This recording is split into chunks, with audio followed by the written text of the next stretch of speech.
Una mattina mi sono alzato, oh vela ciao, vela ciao, vela ciao, ciao, ciao. Una mattina mi sono alzato e ho trovato l'invasor, un partigiano, portami via, oh vela ciao, vela ciao, vela ciao, ciao, ciao, partigiano, portami via, che mi sento di morire.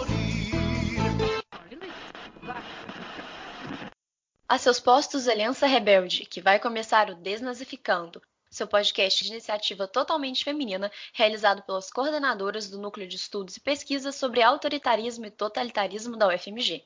Nesse espaço, iremos falar sobre pesquisa, educação, nazismo, século XX e o que mais der na telha. Então, peguem seus cafés que a gente já vai começar. Aqui quem fala é Maria Visconti. Aqui é a Ana Viana. E aqui é a Bárbara Deotti. E no episódio de hoje a gente vai falar sobre os conceitos que estão presentes na obra Modernidade e Holocausto do sociólogo Zygmunt Bauman, que nos auxiliam a compreender não só o Holocausto, como também a sociedade moderna como um todo. Como vocês já sabem, a gente está fazendo no nosso Instagram e nas nossas redes sociais a Semana Zygmunt Bauman, em homenagem ao aniversário desse sociólogo que a gente ama tanto e que é um dos grandes aportes teóricos aqui do NEPAT. E esse episódio vai ser como mais um conteúdo dessa semana especial do Bauman. Vocês sabem que a gente fala dele desde o nosso episódio piloto, mas a gente ainda não tinha feito um episódio mais elaborado sobre ele ou sobre a teoria dele. Então a gente espera que vocês gostem de mais um conteúdo dessa semana do Bauman. Bom, eu acho que todas nós iremos concordar que Modernidade e Holocausto é um dos livros mais famosos do sociólogo, apesar de ele ser reconhecido pela sequência de líquidos, né? Modernidade líquida, amor líquido, medo líquido, tempos líquidos, mal líquido, enfim, são vários líquidos que ele tem. Mas hoje a gente vai falar aqui especificamente sobre essa obra, Modernidade e Holocausto, e os conceitos dessa obra, pensando principalmente nas continuidades do Holocausto presentes na sociedade moderna, ou seja, os elementos que tornaram possível esse genocídio com propósito, como ele chama, e que ainda estão vivos na nossa sociedade até os dias atuais. Esse é um episódio que vai conversar muito com o nosso episódio sobre o conceito de banalidade do mal, da Hannah Arendt, justamente porque o Bauman tem uma perspectiva muito similar à da Hannah, que o que tornou o Holocausto possível foram homens racionais que transformaram o extermínio em uma técnica, com a produção social da distância e a divisão do trabalho, aliados a um grande senso de autopreservação. Então, prepara que vem muita fritação por aí. Bom, gente, então vamos lá. O Bauman começa o livro com uma metáfora. Ele fala que a gente enxerga o Holocausto como um quadro na parede. Então, a moldura demarca claramente a separação entre o quadro e o restante da mobília. Ou seja, a gente entende o Holocausto como uma interrupção temporária na civilização oriental, durante a qual os seres humanos retornaram ao estado de barbárie e por isso eles foram capazes de cometer esses crimes hediondos. Só que para o Bauman isso é um erro terrível, tipo assim, péssimo. Porque nesse livro inteiro ele vai propor justamente o oposto. Bauman fala que o Holocausto é uma janela. Então ela revela pra gente algumas coisas sobre a nossa sociedade que de outra maneira a gente não teria percebido. E olhando por essa janela a gente vai ver coisas extremamente desagradáveis, mas que são de suma importância. Tem uma matéria que ele menciona nesse livro sobre casais que foram sequestrados juntos. E aí ele fala que a maioria deles acabaram se divorciando depois, porque durante essa situação de estresse, eles viram um outro lado dos parceiros que eles não conheciam antes, né? E que eles acharam extremamente desagradável. E a reflexão que ele faz é que essas duas faces, entre aspas, né, sempre estiveram presentes naquelas pessoas, né? Tipo assim, elas sempre foram a mesma pessoa. Mas, em condições normais, só a face boa aparecia. Então foi preciso que uma coisa completamente fora do normal acontecesse para revelar essa face que estava oculta. Então, para o Bauman, o que o Holocausto fez em relação à nossa sociedade foi justamente revelar essa face oculta. E o que nos assusta é a ideia de que talvez essa face não seja uma antítese da sociedade moderna, mas sim seu oposto, né? Como se fosse realmente o outro lado de uma moeda. Então, esses dois lados, eles não existem um sem o outro. Então, beleza. A principal ideia que o Bauman vai defender nesse livro é que o Holocausto é um fenômeno moderno. Ele é um produto da nossa sociedade moderna. Então, O Holocausto ele foi um resultado de todas as tensões que a modernidade não solucionou e simplesmente resolveu ignorar, e também um resultado de todos os instrumentos e novidades tecnológicas que a nossa sociedade desenvolveu. Todos os ingredientes, entre aspas, do Holocausto são partes integrantes da sociedade moderna. Foi preciso que uma série de contingências históricas únicas acontecesse para que o choque desses fatores resultasse no Holocausto, mas os fatores, por si só, eram normais.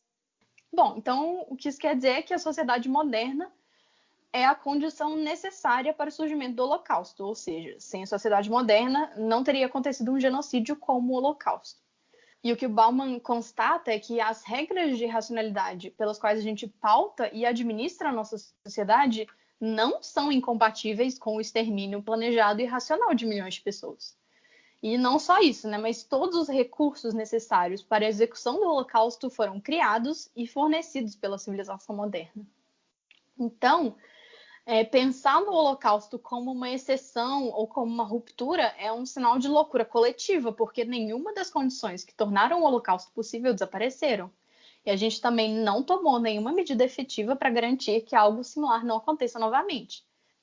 Então, citando Bauman diretamente, abre aspas, se havia algo em nossa ordem social que tornou possível o Holocausto em 1941, não podemos ter certeza de que foi eliminado desde então, fecha aspas. Então, a gente precisa compreender o Holocausto como um fenômeno moderno, porque ele diz respeito a muitos aspectos potencialmente destrutivos que são partes integrantes da realidade que a gente vive. Citando novamente o Bauman, o estudo, abre aspas, mesmo mais diligente, não é garantia suficiente contra a volta dos assassinos em massa e de espectadores indiferentes. No entanto, sem esse estudo, sequer saberíamos a que ponto tal volta é provável ou improvável. Então, assim, a gente precisa aprender com o Holocausto e é para esse propósito que estamos aqui hoje. Bom, então, dito isso, a gente vai começar a trabalhar mais especificamente alguns dos conceitos que ele traz nesse livro. O primeiro conceito que a gente vai trazer é que o Holocausto, para o Bauman, tem um caráter, ao mesmo tempo, de singularidade e de normalidade. Então, vamos com calma que vamos explicar essas duas coisas. A singularidade do Holocausto se deve ao fato de que ele é um genocídio moderno. Então, são as características especificamente modernas que diferenciam o Holocausto de outras instâncias históricas de violência e de massacres. Como o próprio Bauman disse, a cooperação das vítimas com os executores de um pogrom é inconcebível, mas a cooperação das vítimas com os burocratas da SS foi parte do projeto.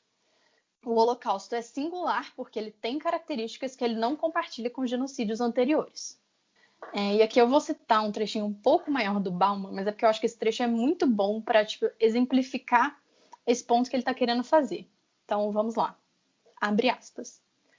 Como tudo mais que se faça à maneira moderna, racional, planejada, cientificamente fundamentada, especializada, eficientemente coordenada e executada, o Holocausto superou e esmagou todos os seus supostos equivalentes pré-modernos, expondo-os comparativamente como primitivos, perdulários e ineficientes. Como tudo mais na nossa sociedade moderna, o Holocausto foi um empreendimento em todos os aspectos superior, se medido pelos padrões que essa sociedade pregou e institucionalizou. No texto, ele cita um outro autor e começa a listar alguns dos fatores para o Holocausto. A gente vai falar melhor desses fatores um pouquinho mais para frente. Mas, primeiro, o antissemitismo radical, ou seja, racista e exterminador, como os nazistas propunham. Segundo, a transformação desse antissemitismo em políticas de um Estado centralizado. Terceiro, o fato desse Estado comandar um imenso e eficiente aparato burocrático. Quarto, o estado de emergência, ou seja, a condição extraordinária de tempo de guerra que permitiu ao governo e à burocracia levar a cabo coisas que seriam mais problemáticas em tempos de paz. E aqui eu faço o adendo de que o Estado alemão começa a assumir esse caráter de exceção muito antes da guerra, Então, desde o incêndio do Reichstag, as coisas já começam a se encaminhar por aí. E, por último, a não interferência ou a aceitação passiva dessas coisas pela população em geral. Então, uma vez que ele lista esses fatores, o Bauman aponta que 2 deles são incidentais. Então, os nazistas estarem no poder. E a guerra, que é uma consequência dos nazistas terem tomado poder, são incidentais. Aconteceram, mas poderia não ter acontecido. Mas os outros fatores são todos normais dentro de uma sociedade moderna. Então, racismo está presente aí, o Estado moderno, dentro do Estado, a burocracia e a passividade da população em geral. Então, são coisas que já estavam presentes. E esses processos, eles estão ligados diretamente à ascensão e consolidação da sociedade moderna. E aí é que entra a segunda característica que o Bauman coloca no Holocausto, que é o caráter de normalidade.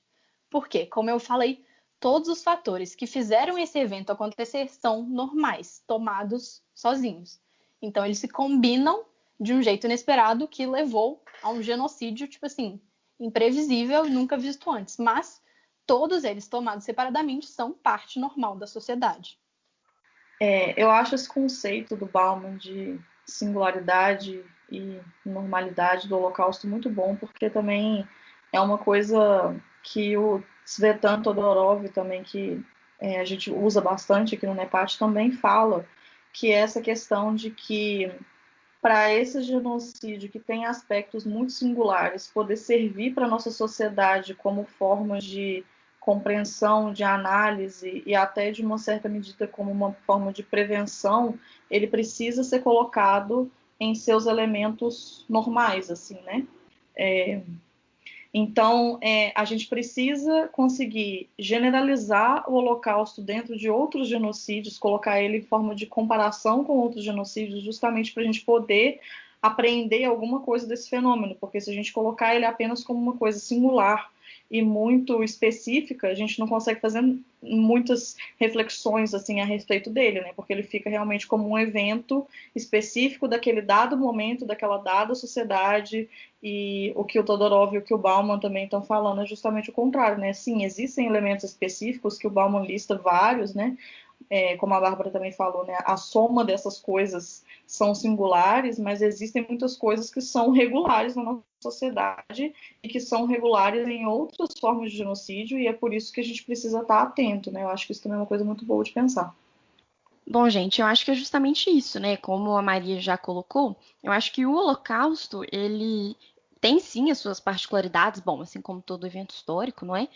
E também tem suas particularidades que estão associadas aí a algo que o Bauman vai chamar a atenção e que a Bárbara já colocou, que tem a ver com essa relação com a modernidade, né? Com todos esses elementos que estão presentes na nossa vida comum e que foram mobilizados e combinados de uma forma específica. Então, para compreender como se deu esse genocídio e como esse assassinato em massa aconteceu de fato, o Bauman nos aponta que ele não é uma invenção moderna, mas existem aspectos que são inéditos do Holocausto e que possuem esse sabor moderno nítido, como a Bárbara até já chamou a atenção. Então, a gente pode dizer que a modernidade contribuiu para o Holocausto de maneira direta.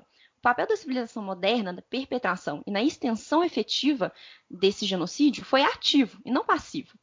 Isso sugere que o Holocausto foi tanto um produto como um fracasso da civilização moderna.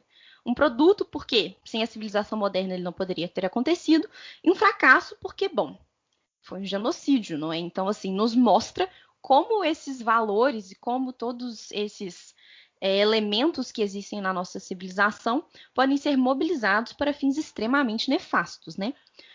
Como tudo que se faz à maneira moderna, o Holocausto foi racionalmente planejado, cientificamente fundamentado, ainda que a gente, né, possa questionar isso, mas para a época ele foi feito dentro dos preceitos da ciência, eficientemente coordenado e executado. Então, citando aqui o Bauman, o assassínio em massa contemporâneo caracteriza-se, por um lado, pela ausência quase absoluta de espontaneidade e, por outro, pelo predomínio de um projeto cuidadosamente calculado e racional. Então, o que ele está querendo dizer? Que esse genocídio ele não foi feito com base em emoções, ele não foi feito de maneira impensada. Ele foi feito, bom, assim como tudo, de maneira planejada, muito cuidadosamente, que não contou com nenhum fator que pudesse fugir ali ao que era desejado como resultado para esse genocídio. E uma característica muito importante, talvez a mais central de todas elas, é que o genocídio moderno ele é um genocídio com um propósito. Ele é um elemento da engenharia social, uma coisa que a gente vai falar mais daqui a pouquinho, e que visa produzir uma ordem social conforme um projeto de sociedade perfeita. Para compreender esse projeto de sociedade perfeita, que aqui no caso que a gente está analisando foi criado, né, desenvolvido pelos nazistas, o Bauman vai usar a metáfora do jardineiro. Então, ele nos diz o seguinte, que a sociedade vai se tornar um objeto de planejamento e de projeto conscientes, assim como a visão de jardineiro. Pensando aí a sociedade como esse jardim, o jardim tem que ser planejado. E esses jardineiros, claro, têm que prezar aí pela beleza e pela ordenação dos seus jardins. Portanto, eles odeiam as ervas daninhas, porque elas estragam os seus projetos, né? Por serem feias, talvez, ou por serem ali uma desordem dentro dessa ordenação. Mas o fato é que eles não podem deixar que essas ervas daninhas se propaguem e estraguem o seu jardim. A razão pela qual essas ervas daninhas vão ser eliminadas não importa. Ambos os jardineiros, seja aqueles que não as achem belas ou aqueles que ficam incomodados com a sua desordem, vão acabar eliminando elas, né? Elas devem morrer não tanto pelo que são, mas pelo que deve ser belo e organizado dentro do jardim. Ou seja, quando você arranca ou mata uma erva daninha, você não está fazendo isso simplesmente porque você desgosta dessa erva daninha. Você está fazendo isso em prol da beleza do seu jardim, né? Existe ali um objetivo muito maior. E pegando essa ideia, né, pegando essa metáfora do jardineiro, Bauman vai nos dizer que a cultura moderna é como um canteiro de jardim, e o genocídio é um trabalho de jardineiro. O projeto de jardim vai definir o que é essa erva daninha, ou seja, o projeto de sociedade vai definir qual é esse elemento que não deve fazer parte dela. E, bom, há ervas daninhas em todo o jardim, e elas devem ser exterminadas. A ação de exterminar essas ervas daninhas, ou leia-se aqui no nosso caso, a ação de assassinar essas pessoas que não fazem parte do projeto de sociedade perfeita, não é uma tarefa destrutiva, mas sim criativa, porque você está criando uma nova sociedade, na qual, infelizmente, nem todo mundo vai poder fazer parte. Então, como essas ervas daninhas possuem uma natureza própria, essa natureza não pode ser alterada. Não tem como você melhorar essas ervas daninhas ou reeducar essas ervas daninhas. Elas são o que são e não tem o que se fazer com isso. Então, a solução que precisa ser dada tem que passar por outros caminhos. Então, agora passando aí um pouco para tentar compreender como é essa engenharia social, né? Esse projeto de jardim que acaba sendo mobilizado para construir essa nova sociedade, o Bauman vai nos dizer que a Revolução Nazista ela é justamente esse exercício de engenharia social em larga escala. O objetivo dos nazistas era criar uma sociedade perfeita a partir de uma lente interpretativa específica, através da qual eles olhavam para essa sociedade, que era a lente da raça. E a sociedade criada por meio do genocídio, ela é a visão do jardineiro. Então, a sociedade que os nazistas desejam criar a partir do genocídio é o que o Bauman está explicando para a gente dentro dessa visão do jardineiro. Que para esses planejadores nazistas, e aqui citando o Bauman, o projeto que perseguiam e estavam decididos a realizar através da engenharia social dividia a vida humana em útil e inútil, com ou sem valor. Aquela ser amorosamente cultivada e receber o espaço vital, aquele espaço vital que a gente tanto ouve falar na escola, né, como um dos grandes objetivos do Hitler, e a outra a ser afastada, ou que, se o afastamento se revelasse infactível, exterminada. Então a gente tem que ressaltar aqui que, pensando aí que os nazistas bradam pela vitória da raça germânica, o grito era contra absolutamente todos aqueles que não se encaixassem de maneira perfeita nessa categoria racial e que, portanto, a favor da raça verdadeira, não é? Eles conformariam uma nova realidade, que seria racialmente organizada. E nessa concepção de engenharia social como uma obra que é cientificamente fundada, com vistas à instituição de uma ordem nova e melhor, o racismo reflete, de fato, uma visão de mundo e uma prática da modernidade, como a Bárbara já apontou para a gente lá no início. Retomando o iluminismo, aí, a gente pode dizer que a natureza recebe um papel de centralidade muito grande, e ela é entronizada quase que como uma divindade. A ciência passa a ser o único culto possível, e cabe a ela trazer o que é verdadeiro. Então, compreender o lugar do homem nessa natureza se torna uma preocupação muito central, e cabe ao racismo científico travestir de realidade as alegações que afirmavam a superioridade de uma raça em detrimento de outras. A partir do momento em que o temperamento, o caráter, a inteligência, outros talentos e até inclinações políticas eram determinadas pela natureza, o racismo conseguiu distribuir sistematicamente e geneticamente os atributos materiais do organismo humano, que seriam responsáveis, então, pelos traços de caráter, pelos traços morais, pelos traços estéticos e políticos. Então, o que a gente está diante aqui. A gente está pensando na mobilização de ideias extremamente racistas que seriam supostamente pautadas aí pela ciência e que foram mobilizadas dentro dessa sociedade moderna para justificar, explicar e, como posso dizer, determinar a necessidade de ação em cima dessa mesma sociedade, né? Então, você pensa o racismo aí como um ponto importante para a gente compreender a lógica de extermínio por trás do Holocausto, não é? E pensando então a partir do iluminismo, a gente pode dizer que o mundo moderno se caracterizou por uma posição ativa, planejada em relação à natureza e a si próprios, que é um pouco isso que a gente já está conversando aqui, que é pensar sobre como a gente precisa moldar essa sociedade como se fosse um canteiro de jardim. E a ciência, ela não devia ser praticada por si mesma, né? Ela é vista acima de tudo como um instrumento de poder muito grande e que capacita o seu detentor a melhorar essa realidade e moldá-la de acordo com os projetos e os interesses humanos, contribuindo, claro, para o autoaperfeiçoamento desses seres humanos. Bom, acho que ficou claro, né, que é nesse sentido que a jardinagem aparece como um arquétipo importante para compreender essa postura construtiva. Porque, assim como as plantas de um jardim não podem ser abandonadas por conta própria, não é? A vida humana também não poderia. Então, a atividade essencial da jardinagem é justamente separar os elementos úteis, destinados a viver e prosperar, isolando esses elementos dos elementos que eram perigosos e que deveriam ser, então, exterminados. O assassinato dos judeus e, enfim, de outras populações durante o Terceiro Reich foi um procedimento de administração racional da sociedade em um esforço sistemático de colocar a seu serviço a postura, a filosofia e os preceitos de uma ciência. Então, eu acho que vale dizer que não apenas o racismo bastaria. A versão exterminadora que desenvolveu o antissemitismo deve ser vista como um fenômeno totalmente moderno, algo que só poderia acontecer no estágio super avançado de modernidade. A heterofobia, que é algo que o autor também cita, que é essa aversão ao diferente, também foi importante e, bom, contribuiu para que os alemães sentissem uma grande indiferença com relação ao destino dos judeus. Mas também não bastava. Foi a paralisia do povo, combinada à moderna burocracia do Estado e à centralização do poder, que permitiram a lógica mortal da solução final, ou seja, da solução desse problema das ervas daninhas, não é? Seguir o seu curso sem empecilhos.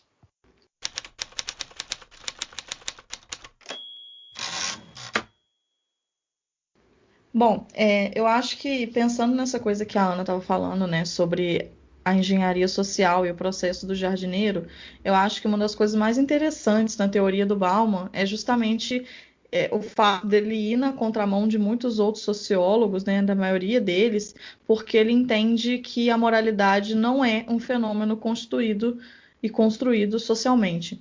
E isso justamente porque ele está partindo do Holocausto, né, como um ponto de análise. Então, o que ele entende é, se a gente considera que a moralidade varia de lugar para lugar ou de tempos em tempos, é possível dizer que o Terceiro Reich não causou nenhum problema moral na nossa sociedade. Afinal de contas, aquela era apenas mais uma nova moralidade que estava sendo imposta naquele período. O que significa dizer também que aquelas pessoas não estavam agindo de forma imoral, né? Os nazistas, principalmente os nazistas mais atuantes, né, responsáveis pelo extermínio, não estariam agindo de forma imoral. Eles estavam agindo de acordo com as leis morais que estavam sendo impostas na Alemanha naquele período. Inclusive, esse é um dos argumentos, né, dos nazistas em Nuremberg, né, quando eles falam com os juízes, com os advogados, de que eles estão sendo julgados ali por americanos, ingleses, e são pessoas que não necessariamente vão entender o que eles passaram, porque são pessoas que vivem em sistemas democráticos e a Alemanha não era um sistema democrático, né? Então, como se isso fosse justificável de alguma forma, tendo em vista essa nova lei que estava sendo... tendo em vista essa nova lei que foi presente na Alemanha nesse período.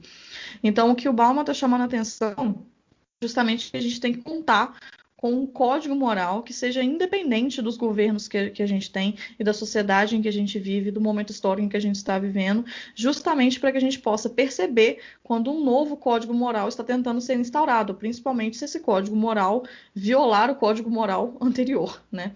Então, nesse sentido, ele tem uma visão muito similar à da Hannah Arendt, né? Quando ela fala que a moralidade não pode ser entendida como um conjunto de normas e de hábitos que podem ir se modificando. Para Hannah Arendt, a gente precisa ter uma moral na qual a gente possa se amparar que não se modifique. O que o Bauman está falando, partindo na perspectiva do Holocausto, também é isso, né? A gente precisa ter um código de conduta que faça com que a gente saiba que não pode ser, e aí fazendo uma analogia a Hannah Arendt, né? Não pode ser não matarás num dia e no dia seguinte matarás, né? Tem que existir alguma coisa para a gente se amparar. Então, para o Bauman, em muitas situações, a gente tem a responsabilidade moral de resistir ao processo de socialização. De acordo com ele, aí citando o Bauman, entre aspas, mesmo se condenada pelo grupo, por todos os grupos, aliás, a conduta individual deve ainda assim ser moral. Uma ação recomendada pela sociedade, mesmo por todo o conjunto da sociedade em uníssono, pode ainda assim ser imoral. Fecha aspas. Eu acho que essa é uma perspectiva muito interessante para a gente pensar e também para a gente analisar crimes contra a humanidade, por exemplo, ou regimes totalitários, porque faz com que a gente consiga ter um solo mais firme para poder entender que o que aquelas pessoas estavam fazendo não pode ser considerado simplesmente uma mudança na regra de conduta social que estava acontecendo naquele momento, né? Porque dessa forma a gente estaria até, de certa maneira, desculpando os perpetradores. Então, dito isso, um dos grandes pontos assim que o Bauman está refletindo em Modernidade e Holocausto tem a ver com essa questão da responsabilidade pessoal e da responsabilidade de grupo. Justamente porque ele entende que a responsabilidade requer proximidade, e aí a gente tem um tópico muito interessante para abordar, que é um tópico que ele dedica um capítulo inteiro no livro, que é para falar da experiência de Milgram. Para quem não conhece, a experiência de Milgram, ou o experimento de Milgram, foi uma experiência científica desenvolvida pelo psicólogo Stanley Milgram em 1961, poucos meses depois do início do julgamento de Adolf Eichmann em Jerusalém, que a gente já falou aqui bastante, né? O Milgram estava interessado em pesquisar como que pessoas desconhecidas iriam obedecer uma instrução se essa instrução envolvia diretamente ferir outra pessoa, pensando basicamente em como funcionavam essas lógicas de obediência dentro da mentalidade de pessoas comuns. O Milgram estava pensando sobre isso desde a época do Terceiro Reich, né? Ele ficou muito instigado sobre como que funcionava essa lógica de obediência dentro de um regime autoritário e resolveu fazer a experiência para poder analisar isso um pouco melhor. Então, a experiência consistia na atribuição de um papel de aluno e um de professor, para além de um papel de experimentador ou de pesquisador, que era visto como uma figura de autoridade. O aluno, que era um ator, ficava em uma cadeira com eletrodos e tinha que aprender uma lista com pares de palavras, e ele era questionado pelo professor, que eram as pessoas que estavam fazendo a experiência, né, que eram chamadas para fazer as experiências, sobre essas palavras. Toda vez que o aluno errasse, o professor deveria administrar um choque elétrico no aluno, um choque que ia aumentando cada vez mais, né? Então tinha uma grande quantidade, uma grande gama de geradores de choques que variava de 15 volts, que era um choque pequeno, a 450 volts, que era um choque mais grave. Então, o experimentador, que estava ali como uma figura de autoridade, utilizava de frases de estímulo para que o professor, ou seja, a cobaia do experimento, continuasse a emitir os choques. Então, essas frases eram coisas como, por exemplo, por favor, continue. O experimento requer que você continue. É absolutamente essencial que você continue. Você não tem outra escolha se não continuar. Então, os atores que ficavam na posição de aluno começavam a gritar quando recebiam os choques para dar a impressão de que eles estavam realmente sofrendo. É lógico que os choques não aconteciam de verdade, né? Mas a impressão para quem estava fazendo era essa, para que o Milgram pudesse avaliar até que ponto esse professor, né, essa pessoa da experiência, iria. E a conclusão que ele chegou foi que 65%, ou seja, 2/3 dos participantes, continuaram até o mais alto nível dos choques, que foi 450 volts. Todos os participantes continuaram até 300 volts, que já é um nível bem alto, né? A experiência por si só tem uma série de questionamentos, principalmente por conta da pouquíssima representatividade e a baixa amostragem, porque eram apenas 40 homens, todos brancos, que estavam sendo testados ali nessa experiência, mas o Bauman, no começo do texto, reconhece essas críticas que o Milgram sofreu, mas ele consegue traçar uma teoria a partir dessa experiência, a partir da leitura do Milgram, né? Então, o que ele conclui com essa experiência é que, basicamente, se você mediar uma ação ainda que seja uma ação que vai causar sofrimento em outro ser humano, e você dividir essa ação em estágios muito separados e muito delineados e muito divididos por uma hierarquia que possui autoridade, né, faz com que as pessoas façam essa ação de forma até orgulhosa, né, dentro da nossa sociedade racional. Então, o significado para o Bauman da experiência do Milgram é que esse processo de racionalização do nosso comportamento humano, né, e das consequências dessa racionalização faz com que uma organização que produza sofrimento consiga, ainda assim, ficar em paz consigo mesma, justamente porque existe uma produção de uma divisão de tarefas, um modelo quase fordista de organização social, e faz com que exista uma separação muito grande entre a vítima e o executor, né? Justamente porque o executor não precisa testemunhar o resultado dos seus atos. E ele pode até mesmo ser deixado a crer que nada aconteceu, né? Então, esse peso na consciência passa a ser inexistente, né? Ainda mais quando existe uma figura de autoridade que está se responsabilizando tacitamente pelas suas ações. Então, quando os sujeitos da experiência estavam ali agindo e tinha o experimentador falando, você precisa continuar, existia uma noção de que quem iria ter a responsabilidade pelo sofrimento da pessoa que estava tomando choque era o pesquisador, o experimentador, e não o professor que estava executando esse choque, né? Então, existe uma divisão aí, não só espacial, mas uma divisão organizacional que faz com que surjam graus de responsabilidade na qual a pessoa que está efetivamente agindo não se sinta responsável. E aí é uma distância não só física como psicológica, né? E por isso que o Bauman fala que a responsabilidade requer proximidade, porque é uma proximidade que não é só física, mas é uma proximidade psicológica, né? Você precisa entender que o que você está fazendo diretamente tem impacto no que vai acontecer depois, né? Então, os passos que são dados... o que o Bauman conclui os passos são dados de modo sequencial, de modo que você precisa de A para fazer B, de B para fazer C, e assim sucessivamente. Porém, se você para em D, significa que você já foi até D, né? Então, se cada choque é apenas um pouquinho mais forte que o anterior, e aquela é apenas mais uma etapa daquela experiência que você já aceitou fazer, qual que é o momento de você parar, né? Por que você foi até D e não foi até E? Por que você acha aceitável dar um choque de 250 volts, mas não acha aceitável dar um choque de 260 volts? O que te levou aí até aquele momento, e aí de repente você achou que a partir daquele momento não dava para você ir mais, né? O que significou esse rompimento, qual que é o limite? Então, como o Bauman chama atenção, essa ação sequencial na nossa sociedade faz com que o ator se torne escravo das suas próprias ações passadas. E aí, se a gente estender essa experiência do Milgram para o regime nazista, que era realmente o objetivo dele, né? Então, assim, apesar da experiência ser controversa, a gente pode traçar algumas teorias a partir daí, a gente consegue compreender o que o historiador Raul Hilber chama de realmente um processo de extermínio, né? Justamente para chamar a atenção de que o Holocausto não aconteceu do dia para a noite, ele foi um conjunto de passos, de ações sequenciais que envolveram uma série de atores cumprindo pequenas tarefas que eram divididas, burocratizadas, sem emoção, e na qual não necessariamente o primeiro ator teria contato com o resultado final da ação completa. Por isso que eu falei que é um modelo quase fordista, né? Então, quando o Eichmann, por exemplo, diz que ele não exterminou nenhum judeu, é porque, de fato, a pessoa dele não exterminou nenhum judeu, não pegou uma arma e deu um tiro em ninguém, né? E assim como o Eichmann, existe uma série de outros funcionários, inclusive mais abaixo da cadeia de comando, que tinham funções muito específicas, né, que envolviam muitas vezes apenas preencher papelada. E essa pessoa que estava preenchendo papelada no escritório não necessariamente compreendia que mudar um número de uma tabela para outra significava colocar um número de pessoas na câmara de gás. E não, mesmo que no fundo ela soubesse disso, né? Então a gente não está colocando em xeque aqui se a pessoa sabia ou não disso. O que a gente está falando é que essa divisão de tarefas faz com que você tenha uma distância emocional, psicológica e física também do resultado final da ação, que é o extermínio, né?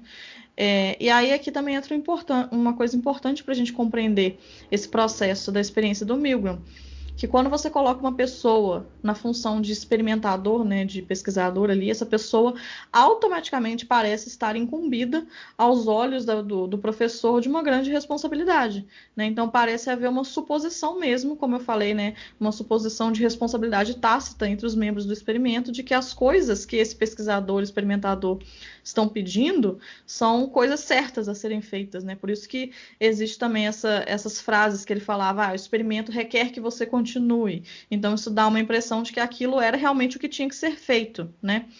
E de acordo com Bauman, citando ele aqui, o que sabemos com certeza, graças a Milgram, é que os sujeitos dessas experiências continuaram a cometer atos que reconheciam como cruéis unicamente porque recebiam ordens para fazê-lo.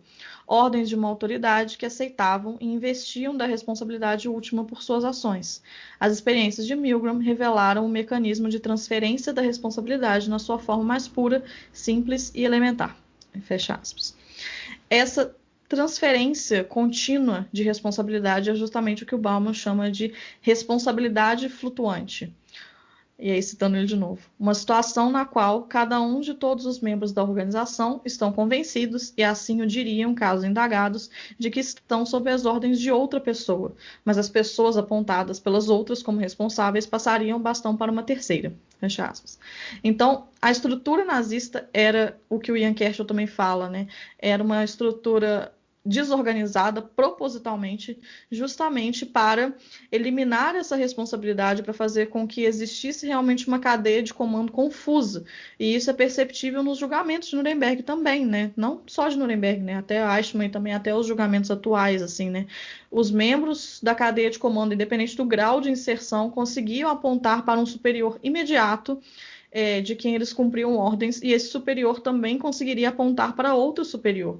E isso é muito curioso, em casos muito extremos, por exemplo, o do Otto Ollendorff, que foi responsável por supervisionar o extermínio de mais de 90 mil judeus, e aí, não extermínio na câmara de gás, mas extermínio por meio de fuzilamento, né? O pelotão dele era encarregado de exterminar pessoas por meio de fuzilamento, de jogar as pessoas numa vala. O Otto Ollendorff era responsável por supervisionar isso. E nos julgamentos o que ele diz ele apenas estava supervisionando, ele não estava fazendo, justamente porque ele não estava atirando, ele estava supervisionando. E aí, quando questionado, ele conseguia apontar outra pessoa dentro da cadeia de comando que era responsável por dar a ordem para ele supervisionar, e aí ele dava a ordem para o pelotão fazer.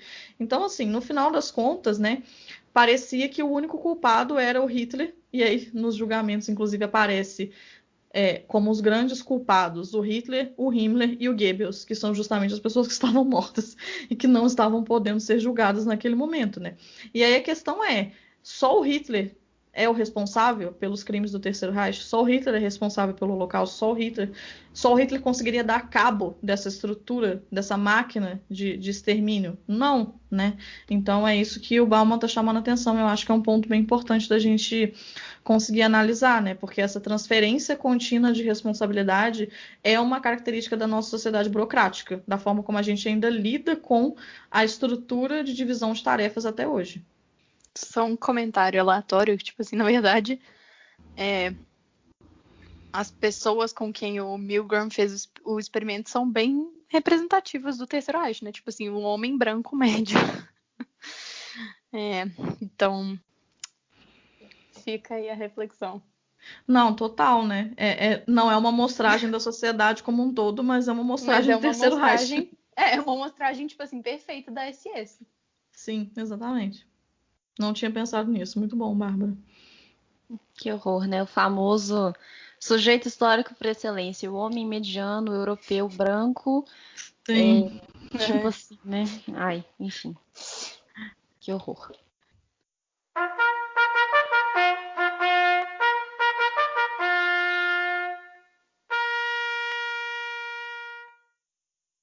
Retomando um aspecto que a Maria já apontou, mas agora a gente vai falar um pouquinho mais longamente e profundamente sobre ele, que é a questão da produção social da distância. O Bauman vai desapontar que existem, em suma, duas formas de lidar com o Holocausto. Você pode lidar com o Holocausto, considerando que os horrores do assassinato em massa são uma evidência da fragilidade da civilização ou são seu potencial aterrador, ou você pode lidar com o Holocausto argumentando que, com os criminosos no poder, as regras civilizadas de comportamento podem ser suspensas e, assim, pode-se libertar a, entre aspas, claro, eterna besta sempre escondida sob a pele do ser socialmente treinado. Bom, o Bauman vai optar por essa segunda abordagem, na qual a gente pensa que no Terceiro Reich, essas normas que geralmente estariam em questão ali para, enfim, guiar a nossa conduta, elas estariam suspensas e outros padrões, outros pensamentos, outros valores entrariam aí no lugar dessas normas normais, digamos assim. Então, ele vai focar sua análise nesses padrões tipicamente modernos, que são tecnológicos, burocráticos, né, e dizem respeito à realização da ação, e na mentalidade que esses padrões geram, institucionalizam, mantêm e reproduzem. Ele nos aponta que o que aconteceu durante o processo civilizador foi uma reutilização da violência e uma redistribuição do acesso à violência. Né? Então, onde que ele está querendo chegar? Que na nossa civilização moderna, a gente foi treinado para abominar e detestar a violência. Mas isso não quer dizer que ela deixou de existir. Isso quer dizer apenas que ela foi retirada da nossa vista. Então, a partir do momento em que ela se torna invisível, isso, para nós, faz com que a nossa experiência seja muito mais confortável, né? Porque a gente não vai estar lidando ali com essa violência a todo momento, que é algo que, claro, fomos treinados, então, para abominar. Mas, bom, o que ele vai se questionar é, então, como a gente pode usar essa violência de maneira eficaz, sem contrariar os pressupostos de que a modernidade não deveria ser violenta. E é exatamente aí que entra o Terceiro Reich, não é? Porque o uso da violência ele se torna mais eficiente e menos dispendioso quando essa violência é submetida a critérios instrumentais e racionais, ou seja, assim que ela é dissociada da avaliação moral dos fins que essa violência pode causar. Então, assim, a gente pode pensar nessa dissociação como realmente quase que um mecanismo de defesa. Você pensa que a violência existe, mas ela não é visível, ela não é pessoal. Ela é totalmente impessoal, totalmente racional, e é a partir daí que ela pode ser instrumentalizada, sem então colocar em xeque o que nós aprendemos, né, dentro da nossa civilização moderna. Essa dissociação da violência, ela geralmente resulta de dois processos paralelos, mas que são ambos muito centrais dentro do modelo burocrático de ação, que era o modelo através do qual o Terceiro Reich estava agindo, digamos assim. Então, a gente tem primeiro a meticulosa divisão funcional do trabalho, e depois a gente pode pensar na substituição da responsabilidade moral pela responsabilidade técnica.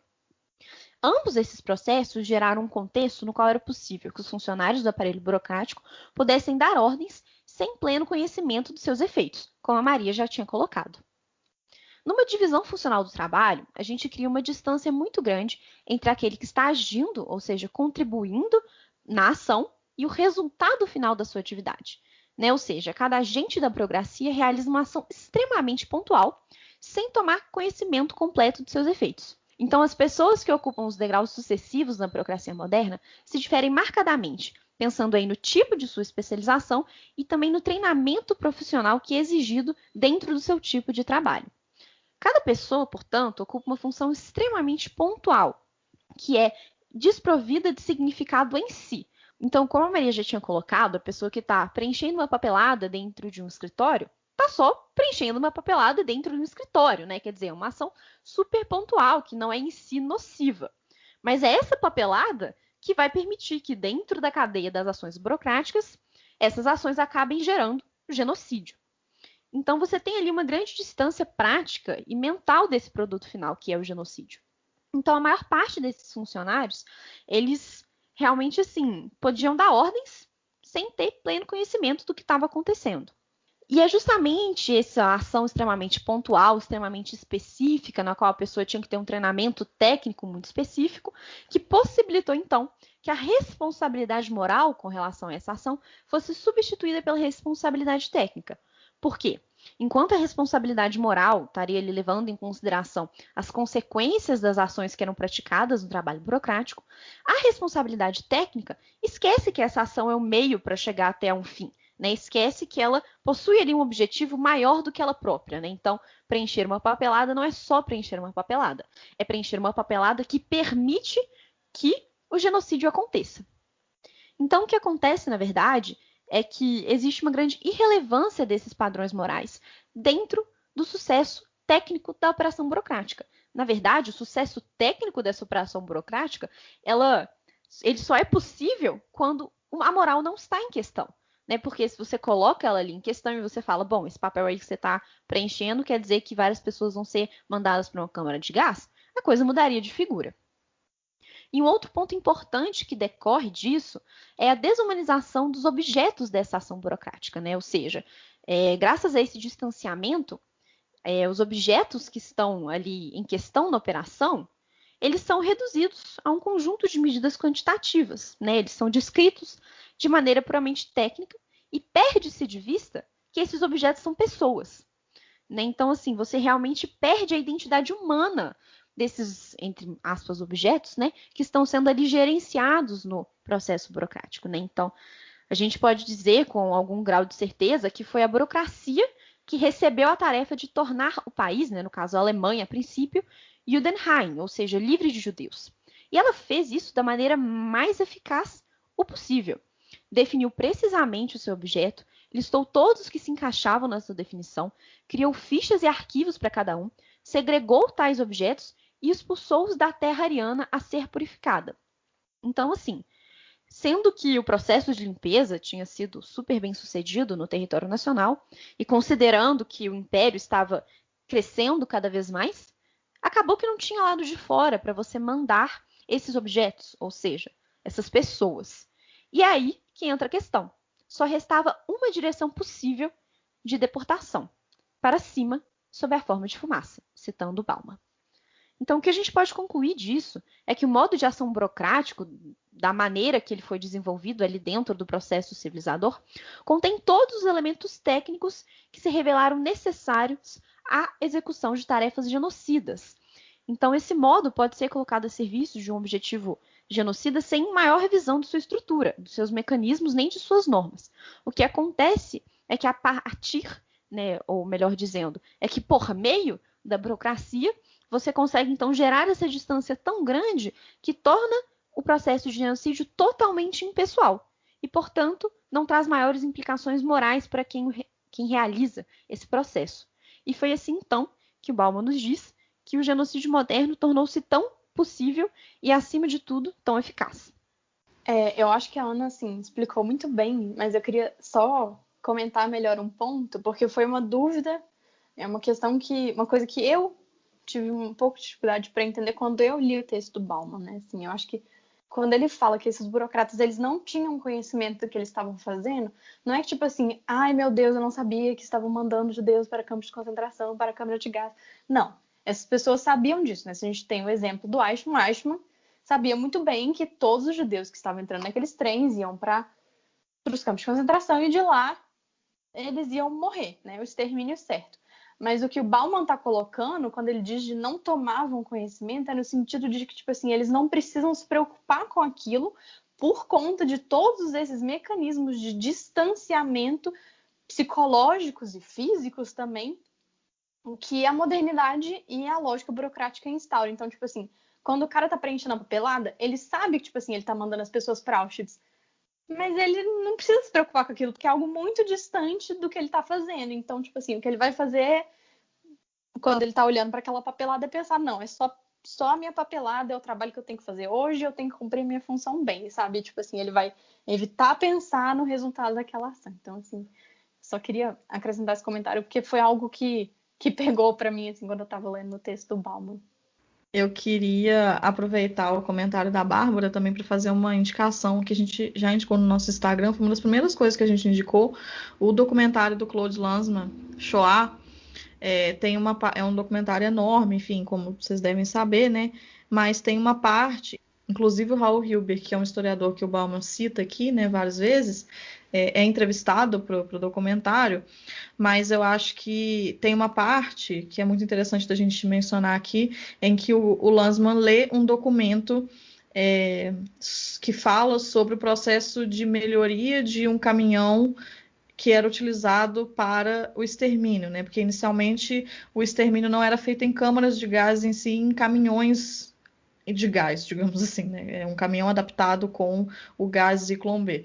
E aí tem um documento que ele lê, um documento oficial do Terceiro Reich, em que fala sobre as melhorias que eram necessárias para que essa ação do extermínio dentro do caminhão fosse feita de forma mais eficiente. E aí esse que é o ponto, justamente, que a Bárbara chamou a atenção, né? Da eficiência. Porque existe um distanciamento também de linguagem, né? A forma como o documento aborda isso é uma forma muito de documento de repartição, assim, se você for ler hoje em dia, esse mesmo tipo de linguajar, assim, né? De que os elementos, é reconhecido que os elementos em um determinado ponto do processo chegam mais próximo da porta, portanto é necessário um reforço da porta. O que significa os elementos? O que significa isso? Significa que as pessoas, quando elas estão morrendo, vão para a porta naturalmente como uma tentativa de escapar da morte. É isso que significa. Mas não é isso que está escrito, né? Está escrito de outra forma. Né? Os elementos... percebe-se que os elementos têm uma tendência de eliminar dejetos durante uma determinada parte do procedimento, então é necessário que haja um orifício no qual isso possa sair. O que significa isso? Que as pessoas, né, vomitam, passam mal, soltam excrementos, e por isso é necessário que isso seja limpo. Enfim, é claro que quando você lê isso com atenção, você percebe o que está sendo dito, mas a distância também é da linguagem, né? E isso é muito importante para quem está executando apenas uma parte dessa tarefa, que ela não se preocupe em fazer essa reflexão do que significa dizer que a pessoa vai para a porta na hora que ela morre, né? Ela não precisa pensar sobre isso, ela precisa só ler aquele documento e entender qual que é. Tá, entendi. Então eu preciso que a porta seja melhorada, que tenha um buraco no meio do caminhão, eu preciso que as rodas sejam assim, assim, assado, eu preciso que o caminhão aguente tantos quilos, eu preciso que não sei o quê. Essas são as ações que vão ser executadas a partir daquele documento que está avaliando a condição do caminhão. Só que é isso, né? É uma questão bem complexa. Inclusive, também uma outra recomendação é o livro A Linguagem do Terceiro Reich, que também fala um pouco sobre isso, né? Sobre essa questão da mudança da linguagem. Novamente, assim, né? Eu acho que a Bárbara faz muito bem de apontar isso, e só para reforçar que é a questão da violência, né? Você tira a violência do campo de visão dessas pessoas, não que ela não exista, não que ela não esteja posta ali, como o Bauman nos diz, né? A questão é que ela não se torna um incômodo. Não é você disfarça intencionalmente essa violência, essa ação que é extremamente como que talvez seja até meio irônico dizer, né, mas desumana mesmo assim, né? Quer dizer, como você pode fazer isso? Você disfarça isso para que a pessoa não se incomode e realize ali a sua ação super pontual da maneira mais confortável possível, né? Que é algo que o Bauman nos aponta. Então, eu acho que é muito importante a gente pensar nisso, né? Não é que a pessoa não sabia, né? Você apenas tem ali uma série de mecanismos que permitem que a pessoa execute a sua ação burocrática super bem, com o menor incômodo possível com relação ao fim que essa ação burocrática teria, né? Então, eu acho que isso é realmente um ponto super importante para a gente chamar a atenção.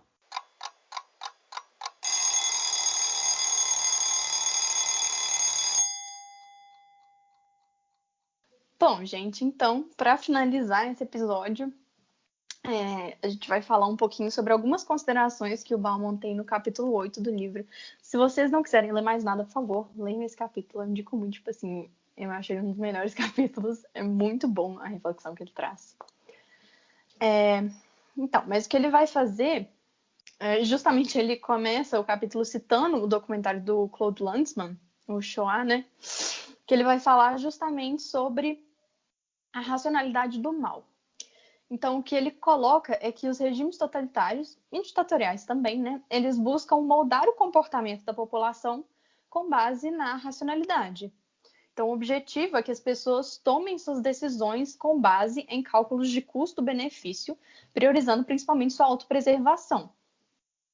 Então, né, pensando no regime nazista trazendo a situação que o Bauman coloca como exemplo, abrigar um judeu na sua casa durante o regime nazista é uma situação que coloca certo perigo. Então, o que o pensamento racional vai levar a pessoa a se perguntar é se ela devia mesmo ajudar essa pessoa, se salvar uma vida vai compensar o risco que ela está colocando a família inteira dela, porque se eles forem pegos, várias pessoas vão morrer ao invés de uma só, etc, né? Então, tipo assim, ao invés da gente se perguntar, eu devo ajudar essa pessoa? Nós vamos nos perguntar, se eu ajudar essa pessoa, eu vou me colocar em risco? E o Bauman, né, o próprio Bauman fala que isso é compreensível. É perfeitamente razoável a gente levar em conta a nossa integridade física e hesitar ao colocar a vida em risco. Mas o ponto que ele quer chegar é que razoável não é a mesma coisa que moral. A gente não pode julgar o que é nosso dever moral ou o que seria uma ação moral com base nesses cálculos racionais. Inclusive porque muitas vezes, e especialmente em situações tão extremas quanto no regime nazista, a ação virtuosa ela é irracional. Arriscar a própria vida para abrigar um judeu vai contra a lógica da autopreservação, mas é a coisa certa a se fazer. Ele fala, inclusive, que as paixões virtuosas elas não levam em conta os custos, elas apenas demandam ação. E além disso, ele fala que no caso específico do nazismo tem mais algumas coisas que a gente precisa levar em consideração. Então, os nazistas eles foram mais além nessa demanda por racionalidade. Eles perverteram as regras do jogo a tal ponto que a racionalidade tornava irracional quaisquer outros motivos para a ação humana. Porque defender a própria sobrevivência significava necessariamente não resistir à destruição alheia e se tornar cúmplice do crime. Então, citando Bauman diretamente, o nobre credo da racionalidade absolvia tanto as vítimas como os espectadores da acusação de imoralidade e da consciência culpada. Tendo reduzido a vida humana ao cálculo da autopreservação, essa racionalidade roubava a vida humana sua humanidade. Então, esse é um bom momento para a gente falar da primeira lição que o Bauman tira do Holocausto, no que diz respeito a esse aspecto moral. A primeira lição é a facilidade com que a maioria das pessoas arranja uma desculpa para se furtar ao seu dever moral e prezar por sua autopreservação, quando colocadas em uma situação em que a escolha certa, entre aspas, não é uma escolha fácil e nem ao menos uma escolha óbvia. E o resultado disso é que, desde que a maioria das pessoas não interfira, um número mínimo de pessoas ficam livres para agirem como criminosas. Eu acho que isso se aproxima muito de algo que o Kershaw fala em Hitler, the Germans and the Final Solution, né? Porque o que ele diz é que não foi necessário que toda a população alemã se tornasse antissemita a ponto de querer matar os judeus, mas sim que a maior parte da população fosse indiferente o suficiente ao destino dos judeus para simplesmente não interferir. Então, citando mais uma vez o Bauman diretamente, abre aspas, o mal pode fazer o trabalho sujo, apostando que a maioria das pessoas, a maior parte do tempo, evita fazer coisas imprudentes e temerárias, como resistir ao mal. O Bauman vai inclusive falar que essa racionalidade, ou seja, a tentativa que nós fazemos de nos justificar moralmente com cálculos racionais, é um veneno que a gente herdou do Holocausto, porque a lógica é incompatível com a moral. E se a gente tentar continuar pensando no Holocausto por essa lógica, isso vai ser, no mínimo, inútil, porque não vai nos dizer nada, assim, se a gente quiser refletir sobre um aspecto moral do que foi esse evento, né? Mais uma vez, eu estou citando Bauman bastante, mas esse trecho em particular é algo que a gente menciona bastante no NEPAT, porque realmente, tipo assim, ele resume muito bem o que ele está querendo dizer e é muito bom para reflexão. Então, por favor, me aguentem mais uma vez citando Bauman. Abre aspas. Não sei como reagiria se um estranho batesse à minha porta e me pedisse para sacrificar a mim mesmo e a minha família para salvar a vida dele. Tal dilema me foi poupado. Tenho certeza, porém, de que se me recusasse a abrigá-lo, seria plenamente capaz de me justificar com os outros e comigo mesmo argumentando que, pelo número de vidas salvas e perdidas, despachar o estranho foi uma decisão inteiramente racional. Tenho certeza também de que sentiria aquela vergonha irracional e ilógica, mas por demais humana. E, no entanto, tenho certeza igualmente de que, não fosse por essa vergonha, a decisão de despedir o estranho iria me corroer até o fim dos meus dias. O que a gente sempre fala aqui, né? A gente não sabe como a gente reagiria frente a uma situação dessas. Essa decisão nos foi poupada. Tipo assim, eu não sei como eu agiria se eu tivesse vivido no Terceiro Reich. Mas o que ele fala é que, assim, a gente consegue arrumar um número infinito de justificativas lógicas e racionais para justificar qualquer comportamento que a gente tivesse. Então, tipo assim, se eu decidir não abrigar um judeu, eu consigo me justificar perante todo mundo, porque minha vida estava em perigo e, né, tipo assim, eu arriscaria minha família, eu não posso arriscar meus filhos, etc, etc. A gente consegue se justificar e, logicamente, né, tá certo, assim, é factual que, por exemplo, você, de fato, colocaria a sua vida em risco. Mas a questão moral, ela não passa por aí. Você conseguir se justificar, logicamente, não deixa, e, na verdade, não diz respeito ao que é moral sobre aquela situação, né? Então, o que ele vai falar é que esse sentimento de vergonha é o que pode nos ajudar a purgar esse veneno deixado pelo Holocausto. Porque o nazismo foi uma tirania que desumanizou, e acho que a gente pode também dizer que desmoralizou, tanto as vítimas quanto os espectadores, porque deixou que eles usassem essa lógica da autopreservação como carta branca para não agirem. Então, assim, é compreensível não estar disposto a arriscar a nossa própria vida, mas não deixa de ser moralmente repreensível, porque a gente não cumpriu com o nosso dever. Então, para realmente finalizar agora, a segunda lição que ele tira do Holocausto é que escolher a autopreservação ao invés do dever moral não é inevitável. É lógico, mas não é óbvio, assim, não é inevitável, né? Não é... Basicamente, o que ele está querendo dizer é que a gente pode ser pressionado a isso, mas nunca, nunca, nunca forçado. E que a responsabilidade por essa escolha sempre vai ser nossa e nunca daquelas pessoas que estão nos pressionando. E o que é mais importante para ele é que, no fundo, não importa quantas pessoas vão optar pelo dever moral. O que importa é que pelo menos uma pessoa faça essa escolha para mostrar que o mal não é todo poderoso e que a gente pode resistir a esse mal.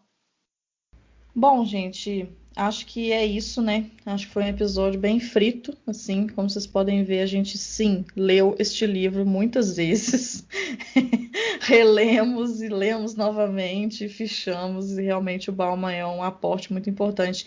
Mas eu queria só completar uma coisa que a Bárbara falou, assim, eu acho que essa questão da escolha mesmo é uma pauta muito importante para o Bauman. Ele continua mencionando essa importância da escolha em outras obras dele, assim, ele fala sobre isso no Identidade, ele fala sobre isso no Cegueira Moral, ele fala sobre isso no Mal Líquido, né, de que ao fim e ao cabo a gente sempre tem uma escolha e essa escolha é individual e que a gente tem que levar em consideração as pressões que a pessoa está sofrendo naquele momento, mas que a gente também tem que levar em consideração que existe uma escolha. Então, acho que isso também é uma questão muito interessante de pensar, como eu falei no começo, né? Ele é um sociólogo que vai na contramão de outros sociólogos também, porque essa prioridade que ele dá na escolha individual também é uma questão diferente do que outros sociólogos propõem. Realmente, o Bauman, ele leva em consideração a socialização, mas ele bate muito na tecla de que em muitas situações é necessário que você resista à socialização e que a única ação moral possível é uma ação que não parte dessa socialização, né? Então, eu acho que é isso, eu acho que a obra dele como um todo é muito importante para a gente pensar sobre as continuidades do século XX no século XXI, né? Acho que o que ele tenta fazer o tempo todo é trazer para a gente que, independente de como a gente né, de que estamos num regime de historicidade diferente, que agora já é a pós-modernidade, independente disso, a gente ainda tem muitos resquícios do século XX na nossa atualidade e que não precisa de muito para que um novo regime totalitário se instaure, porque a sociedade virtualmente não é muito diferente. Então, acho que é isso, é um intelectual importante para a gente pensar junto e para a gente conseguir analisar os elementos que ainda estão na nossa sociedade e o que a gente pode fazer a partir desses elementos, o que a gente pode analisar não só socialmente, mas individualmente, né? Quais que são as coisas que a gente mesmo perpetua, né? No Cegueira Moral ele fala bastante sobre isso, sobre o processo de adiaforização da sociedade, enfim, várias questões. Mas é isso, somos fãs, mas convidamos vocês também a serem fãs, a lerem a obra dele, lerem esses tempos líquidos todos, né? Os líquido, mal líquido, não sei o que, líquido, amor líquido. Leiam tudo porque é muito bom. Tudo muito bom, tudo que ele escreve é muito bom. E é isso, fiquem fritos e é isso, gente. Bom, gente, eu concordo plenamente com a Maria, assim, acho que o Bauman é um autor que não importa o que a gente fale, da melhor forma possível, nunca chegaremos aos pés, né, do que é o texto dele escrito, né?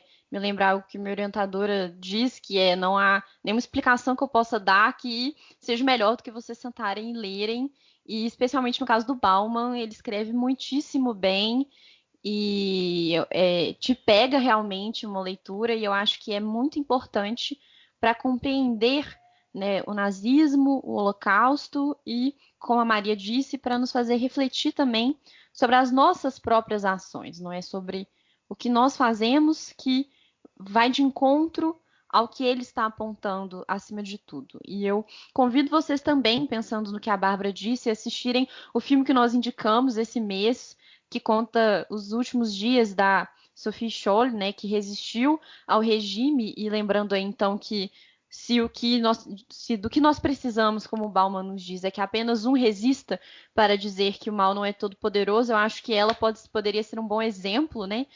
E também para pensar sobre como é difícil resistir, né? E eu acho que isso é um ponto muito importante, toda essa dificuldade, mas ela foi alguém que, não só ela, né, mas enfim, os outros membros da Rosa Branca, que a gente também já falou aqui, escolheram, né? Escolheram a resistência, escolheram essa responsabilidade moral de resistir. Então, convido vocês também a assistirem, refletirem sobre isso. E no mais, espero que vocês tenham gostado, espero que vocês animem ler o Bauman e fritem também muito com a gente, contem pra gente as fritações, porque é disso que o nosso grupo vive, né? É isso que a gente faz, a gente frita. Então é isso, gente, espero que vocês tenham gostado e um beijo, até a próxima. Bom, gente, eu já falei bastante, então só o que eu tenho a dizer é que eu espero que vocês passem a noite sem dormir e valeu por ouvir o episódio. Então, a gente se vê no próximo. Você fala igual eu falo com os meus alunos, você tem que sair daqui mal. Se você não sair daqui mal, o meu Tá papel errado. não Eu falei contribui. errado. Então é isso, gente. Um beijo, até a próxima.